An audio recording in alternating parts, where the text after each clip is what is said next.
खुलुमबाय गिबियावनो नोंथांमोन बयनिसिमबो गोजोन फुंबिलिनि गाहाम हामलायनायखौ बावहरनायजों लोगोसे सोरजि द क्रिएटिविटी चेनेलाव बरायनानै लाग्रोनाय जालायबाय।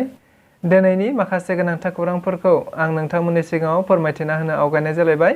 नोंथांमोना जुदि नायनानै मोजां मोनोब्ला लाइक खालामगोन, शेयार खालामगोन होनना आसा खालामबाय। लोगोसे सानफ्रामबोनि बेबायदि गोनांथार खौरांफोरखौ मोनबाय थानो लुबैदोंब्ला जाहाथे चेनेलखौबो साबस्क्राइब खालामनानै लायो बेखौनो खावलायनाय जाबाय। थ' बिदिब्ला जोङो दिनैनि माखासे गोनांथार खौरांफोरखौ खोनासंलांदिनि। दुलाराय बर' फरायसा आफादनि गुबुन गुबुन दखरा आफाद आरो जिल्ला आफादफोरा दावराव देख्रेब नार्जारि आरो अमर सिंह ब्रह्ममोननि हेंथायै खौरां बिजोंनि गेजेरजों गोबांथार बाथ्रा बुंथिनायखौ नुनो मोननाय जादों। थारैनो जों बयबो खौरां बिजोंफोरनि गेजेरजों मिथिनो मोनबाय थानाय जादोंमोन दि आथिखालाव दावराव देख्रेब नार्जारि आरो अमर सिंह ब्रह्म बिथांमोनहा खौरां बिजोंनि गेजेरजों थारैनो बिटिआर गोरोबथाखौ लानानै रायजो राजाफोरनि गेजेराव गोबां बायदिसिना बाथ्रा बुंथिबाय थानायखौ नुनो मोननाय जादों। जेराव बिथांमोनहा थारैनो बिटिआर गोरोबथाखौ भारत संबिजिरनि जेबो फारिलाइयाव गैया होननानै बिथांमोनहा बुंथिनायखौ नुनो मोननाय जादों। बेनि अनगायैबो बिथांमोनहा बिटिआर गोरोबथाखौ मोनफ्रोमबो दफाफोरानो जाफुङा एबा बिटिआर गोरोबथाया नंखाय होननानैबो खौरां बिजोंफोरनि गेजेरजों रोखायै बुंथिबाय थादों। जायखौ लानानै गोबां खौरां बिजोंफोरनि गेजेरजों बाथ्राफोरा गोसारलांबाय थादों आरो बिसोर सानै सुबुंफोरखौ लानानै खौरां बिजोंफोराव गोबांथार सुबुंफोराबो फिनजाथाय होलायबाय थानायखौबो नुनो मोनबाय थानाय जादों। नंगौ, बेबायदिनो दुलाराय बर' फरायसा आफादनि मानगोनां आफादगिरि दिपेन बर' बिथाङाबो खौरां बिजोंफोरनि गेजेरजों थारैनो बिथांमोनखौ बिटिआर गोरोबथानि सायाव मोनसे अपेन डिबेट खालामनो थाखाय थांनाय बावै चेलेन्ज खालामनाय जादोंमोन। जायखौ नोजोर बोनानै दुलाराय बर' फरायसा आफादनि मानगोनां आफादगिरिया गासैबो बिथिंफोरखौ नायनानै बेखौ खालामनाय जायाखिसै। नंगौ, बेखौ नोजोर बोनानैनो दावराव देख्रेब नार्जारि आरो अमर सिंह ब्रह्ममोनहा फिन खौरां बिजोंनि गेजेरजों थारैनो दिपेन बर'खौ गोबांथार गाज्रि रावफोरनि गेजेरजों खौरां बिजोंफोरनि गेजेरजों बुंथिनानै होनायखौ नुनो मोननाय जादोंमोन। जायखौ नोजोर बोनानै मैया दुलाराय बर' फरायसा आफादनि गुबुन गुबुन दखरा आफाद, जिल्ला आफादफोरा थारैनो दावराव देख्रेब नार्जारि आरो अमर सिंह ब्रह्म बिथांमोननि हेंथायै गोबांथार गोख्रों फिनजाथाय होनायखौ नुनो मोननाय जादों। जेराव बिथांमोनहा बुंथिनाय बायदिब्ला अमर सिंह ब्रह्म आरो दावराव देख्रेब नार्जारिमोनहा बिटिआर गोरोबथानि समाव बबे जायगायाव दंमोन एबा बिटिआर सोमावसारनायाव बिथांमोनहा बबेयाव दङमोन, दासो मानो बबेनिफ्राय ओंखारबोदों, बेनि अनगायैबो गोबांथार बाथ्राफोरजों दावराव देख्रेब नार्जारि आरो अमर सिंह ब्रह्ममोननि सायाव फिनजाथाय होनायखौ नुनो मोननाय जादों। मोनसे जोबोद गोजोनथाव खौरां एबा साख्रिनि खौरां। थारैनो रोंगौथि गोनां बिजाथिफोरनि थाखाय बियो जोबोद मोजां खौरां। मिथिनो मोननाय बायदिब्ला आथिखालाव डक्टर हिमन्त बिश्व शर्मा दैदेननाय आसामनि सरकारा गुबुन गुबुन समाव गुबुन गुबुन गावनि खोथा होनाय बायदियैनो दायो 1 लाख एबा 2 लाखनिबो बांसिन लाइमोनफोरखौ साख्रि होनायखौ नोजोर बोनानै बिथाङा गुबुन गुबुन समाव बायदि एपइन्टमेन्ट लेटारबो होबाय थानायखौ नुनो मोननाय जादों। नंगौ, बिथाङा गावनि खोथा होनाय बायदि मोनफ्रोमबो खामानिखौ आथिखालाव मावफुंबाय थानायखौ नुनो मोननाय जादों। लोगोसे लाइमोनफोरखौ गोबांथार साख्रि होनायखौबो मिथिनो मोननाय जादों।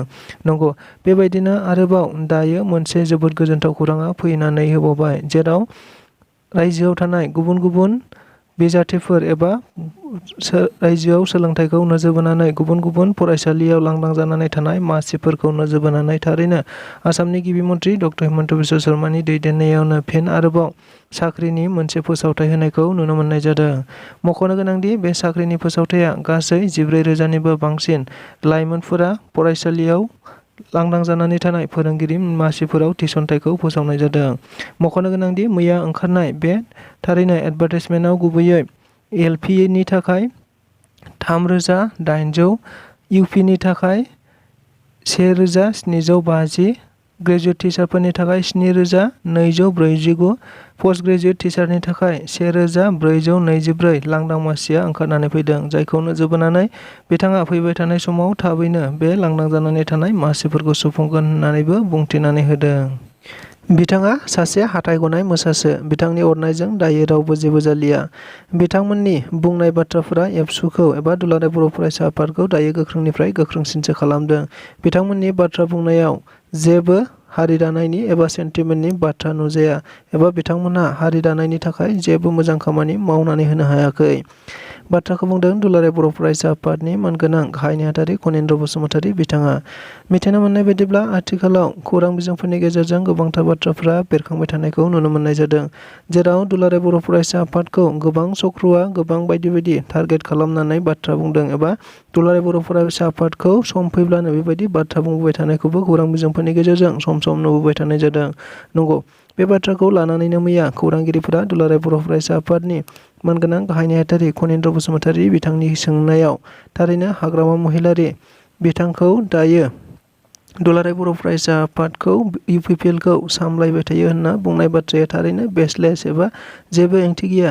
दिनैसिमहालागै रावबो राजखान्थि दोलोफोरखौ दुलाराय बर' फरायसा एबा सोरबा फरायसा आफादा सामलायबोआखै। गावबायदि हाग्रामा महिलारिखौबो दुलाराय बर' फरायसा आफादा सामलायबोनो हायाखै। लोगोसे बिथांनि बाथ्रा बुंनायफोरा बेबायदिनो सम सम राजखान्थिनि मटिभेटनि थाखायल' बुंबाय थाखानायखा। लोगोसे बिथांनि बाथ्रा बुंनाया हाथाइ गनाय मोसा बायदिसो। दायो बिथांनि अरनायाव रावबो जेबो जालिया। बेनि अनगायैबो आथिखालाव खौरां बिजोंफोरनि गेजेरजों गोसारबाय थानाय दावराव दैख्रेब आरो अमर सिंह ब्रह्म बिथांमोननि बाथ्राखौ लानानै दुलाराय बर' फरायसा आफादनि मानगोनां गाहाय नेहाथारि खनीन्द्र बसुमतारी बिथांनियाव सोंनायाव बिथाङा बुंदों दि थारैनो बिथांमोननि बाथ्राया जेबो बेसलेस एबा बिथांमोनहा जेसेबांनो दुलाराय बर' फरायसा आफादखौ सोंखारिगोन एसेबांनो दुलाराय बर' फरायसा आफादा राफोदसिन जागोन। बेबायदिनो सिगाङावबो गोबांथार चक्रफोरा दुलाराय बर' फरायसा आफादखौ सोंखारिबाय थादोंमोन एबा बाथ्रा बुंबोबाय थादोंमोन, नाथाय दुलाराय बर' फरायसा आफादा गोहो गोरासिनसो जाबोबाय थादों। नंगौ, बिथांमोनहा दायो सैमा फाग्लाफोर बायदि रोनावबाय थादों, नाथाय बिथांमोननि रोनावनाया जेबो ओंथि गैया होननानैबो बुंथिनायखौ नुनो मोनबावनाय जादों। लोगोसे बिथांमोन बायदि बाथ्रा बुंनाया हारि दानायनि एबा सेन्टिमेन्टनि जेबो बाथ्रा फैया होननानै बिथाङा खौरांगिरिफोरनि गेजेरजों रोखायै बुंथिनानै होबावदों। क'क्राझार जिल्ला रड सेफ्टि कमिटिआ लाखानाय थांखि बायदियैनो क'क्राझार जिल्ला DTO-नि मोनसे गोनांथार फोसावनाय। थारैनो मिथिनो मोननाय बायदिब्ला मैयानिफ्राय लानानै क'क्राझार ओनसोलाव गासै इ-रिक्सा सालायग्राफोरखौ मैयानिफ्राय बन्द' खालामनाय जाबाय। मिथिनो मोननाय बायदिब्ला आथिखालाव गोबांथार गोजांनाय लोगोसे खुवा खुनायखौ नोजोर बोनानै ओनसोलाव गोबांथार एक्सिडेन्टफोरा सोलिबाय थानायखौ मिथिनो मोननाय जादों, जायखौ नोजोर बोनानैनो थांनाय 27 दिसेम्बर खालि मोनसे सावरायलायनाय जादोंमोन, जेराव सावरायलायनायनि गेजेरजों थारैनो थांखि दैखांनानै लानाय जादोंदि क'क्राझार ओनसोलाव एक्सिडेन्टखौ खमायनो थांखिखौ नोजोर बोनानै बिथांमोनहा क'क्राझार ओनसोलाव थानाय गासैबो इ-रिक्सा सालायगिरिफोरखौ फुंनि 6 बाजिसिमहालागै रिक्साखौ रावबो न'निफ्राय बरननो मोननाय नङा। लोगोसे मोनाबिलि 7 रिंगानिफ्राय रावबो इ-रिक्सा सालायग्राफोरा गावनि इ-रिक्साखौ लानानै बायजोआव ओंखारनो मोननाय नङा एबा इ-रिक्सा सालायनो मोननाय नङा। बेबायदि अर्डारखौ मैया क'क्राझार DTO-निफ्राय फोसावनाय जाबाय। जाय अर्डारआ मैयानिफ्राय जागायनानै उनाव मोनसे अर्डार फैफिनागौमानि सोलिबाय थागोन होननानैबो खौरां बिजोंनि गेजेरजों बे अर्डारखौ फोसावनाय जादों। BTR-नि गाहाय मावफुं सोद्रोमा प्रमद बर'आ क'क्राझाराव लुजानाय प्रफेसार बसन्त कुमार मुङाव क'क्राझार खोदोमथलायाव थारैनो पाक्का लुजानाय बे लामाखौ बेखेवनानै होनायखौ नुनो मोननाय जादों। मख'नो गोनांदि प्रफेसार बसन्त बसुमतारी बिथाङा क'क्राझार कलेजावनो गोबाव समनिफ्रायनो बिहोमा होबोनाय एबा प्रफेसार साख्रि मावबाय थानाय समावनो सोरबा सिनाय मोनै दुथांजों गावथारजानायखौ मिथिनो मोननाय जादोंमोन, जायखौ नोजोर बोनानैनो बिथांनि बिहोमा एबा बिथांनि मुंखौ अराय गोजोर लाखिनो थांखिजोंनो खोदोमथलायाव थानाय प्रफेसार कल'नियाव मोनसे पाक्का लामा लुनाय जादोंमोन, जाय पाक्का लामानि मुंखौ प्रफेसार बसन्त बसुमतारी मुङै दोननाय जादों। नंगौ, बे लामाखौ मैया BTR-नि गाहाय मावफुं सोद्रोमा प्रमद बर'नि नुजाथिनायाव बेखेवनानै होनाय जायो होनना मिथिनो मोनबावनाय जादों।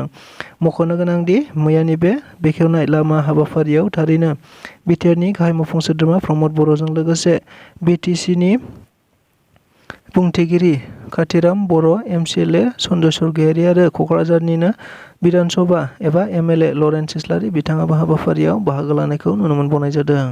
क'क्राझार जिल्ला ABM-सुमा जिनाहारि खालामग्राफोरखौ थाबैनो हमनांगौनि फिनजाथाय होनायखौ नुनो मोननाय जादों।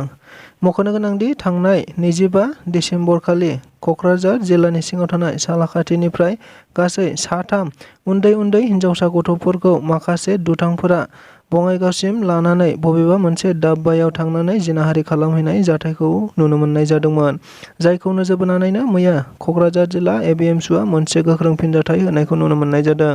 लोगोसे बिथांमोनहा खौरां बिजोंफोरनि गेजेरजों बुंथिनानै होनाय बायदिब्ला थारैनो जायफोरा बे उन्दै उन्दै हिनजावसा जिनाहारि खालामदों बिथांमोनहा थाबैनो जेलाव थानांगौ एबा बिथांखौ जेसे हायो एसेबां थाबैनो गोख्रों साजा होनांगौ होननानै बिथांमोनहा खौरांगिरिनि गेजेरजों बुंथिनानै होनाय जादों।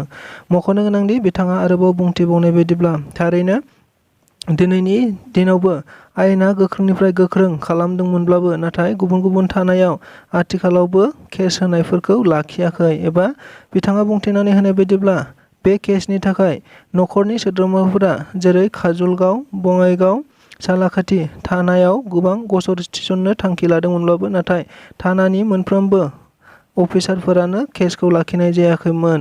थारैनो मैया कक्राझाराव बेखौ सावरायलायनानै एफआइआरखौ होनाय जाबाय। नाथाय होनाय जानायनि उनावबो दासिमहालागै जिनाहारि खालामग्रा दुथांफोरखौ हमनाय जायाखै। बेनिखायनो दायो एफआइआर होखांनायनि उनाव थारैनो जिनाहारि खालामग्रा दुथांफोरखौ थाबैनो हमनानै जेसे हायो एसे गोख्रों साजा होनांगौ होननानैबो बिथाङा खौरांगिरिफोरनि गेजेरजों बुंथिनानै होबावदों।